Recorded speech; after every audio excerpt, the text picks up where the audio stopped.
Do you want to get a head start on becoming the next Chip and Joanna Gaines now that Fixer Upper is coming back in 2022? Or maybe you're a newer real estate investor and you have no idea where to start. Regardless of where you are, you need to watch this entire series.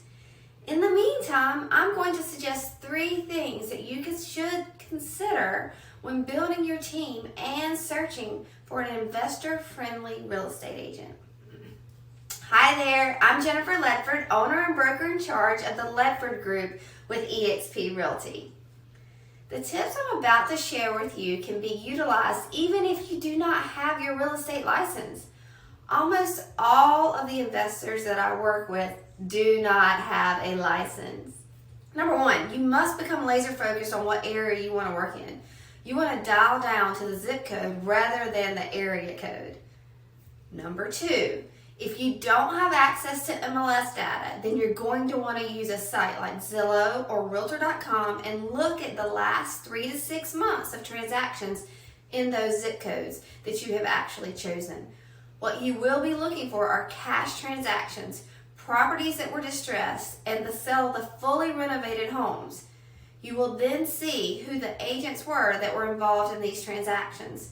Typically, you're looking for the agent on the buyer side of the cash transactions and the agent on the seller side of the distressed and renovated homes. A pattern will eventually develop, which I will cover in a few moments. Number 3, you're going to have to get out and connect. By connecting, I mean attempting and attending meetups or groups in the areas that you're wanting to be working in. Typically, there are investor groups or groups that are run by agents. You can also connect by driving the neighborhood in the zip codes that you have chosen and look for homes that are currently going through renovation. You can typically tell this by dumpsters that are in the driveway or the street. Once you have identified those addresses, work backwards to find out who the agent was in that transaction. You see, our goal is to come up with a list of 5 to 10 solid agents that you can reach out to and interview. You should want someone that is a community market leader, like myself.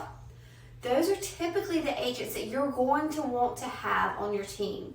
There is absolutely no doubt you have more questions, and I am always here to help. And always remember, when you love what you do, people love what you do. Now listen for the next series.